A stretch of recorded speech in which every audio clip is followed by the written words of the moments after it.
L'Exode, chapitre 13. L'Éternel parla à Moïse et dit : Consacre-moi tout premier-né parmi les enfants d'Israël, tant des hommes que des animaux. Il m'appartient. Moïse dit au peuple : Souvenez-vous de ce jour où vous êtes sortis d'Égypte, de la maison de la servitude, car c'est par sa main puissante que l'Éternel vous en a fait sortir. On ne mangera point de pain levé. Vous sortez aujourd'hui dans le mois des épis, quand l'Éternel t'aura fait entrer dans le pays des Cananéens, des Héthiens, des Amoréens, des Éviens et des Jébusiens, qu'il a juré à tes pères de te donner, pays où coule le lait et le miel, tu rendras ce culte à l'Éternel dans ce même mois. Pendant 7 jours, tu mangeras des pains sans levain, et le 7e jour, il y aura une fête en l'honneur de l'Éternel. On mangera des pains sans levain pendant les 7 jours. On ne verra point chez toi de pain levé, et l'on ne verra point chez toi de levain, dans toute l'étendue de ton pays. Tu diras alors à ton fils : c'est en mémoire de ce que l'Éternel a fait pour moi, lorsque je suis sorti d'Égypte. Ce sera pour toi comme un signe sur ta main, et comme un souvenir entre tes yeux, afin que la loi de l'Éternel soit dans ta bouche. Car c'est par sa main puissante que l'Éternel t'a fait sortir d'Égypte. Tu observeras cette ordonnance au temps fixé, d'année en année.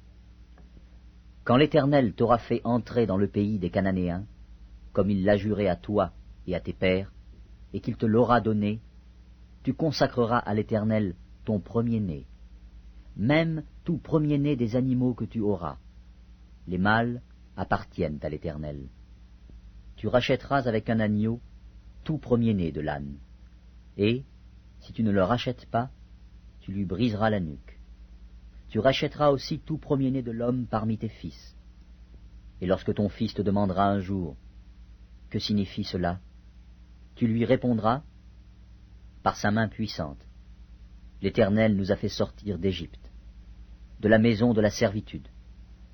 Et, comme Pharaon s'obstinait à ne point nous laisser aller, l'Éternel fit mourir tous les premiers-nés dans le pays d'Égypte, depuis les premiers-nés des hommes jusqu'aux premiers-nés des animaux. Voilà pourquoi j'offre en sacrifice à l'Éternel tout premier-né des mâles, et je rachète tout premier-né de mes fils. Ce sera comme un signe sur ta main, et comme des frontaux entre tes yeux, car c'est par sa main puissante que l'Éternel nous a fait sortir d'Égypte. Lorsque Pharaon laissa aller le peuple, Dieu ne le conduisit point par le chemin du pays des Philistins, quoique le plus proche. Car Dieu dit : le peuple pourrait se repentir en voyant la guerre, et retourner en Égypte. Mais Dieu fit faire au peuple un détour par le chemin du désert, vers la mer Rouge. Les enfants d'Israël montèrent en armes hors du pays d'Égypte. Moïse prit avec lui les os de Joseph, car Joseph avait fait jurer les fils d'Israël en disant : Dieu vous visitera, et vous ferez remonter avec vous mes os loin d'ici. Ils partirent de Sukkot, et ils campèrent à Étam, à l'extrémité du désert. L'Éternel allait devant eux, le jour dans une colonne de nuée pour les guider dans leur chemin, et la nuit dans une colonne de feu pour les éclairer, afin qu'ils marchassent jour et nuit. La colonne de nuée ne se retirait point de devant le peuple pendant le jour, ni la colonne de feu pendant la nuit.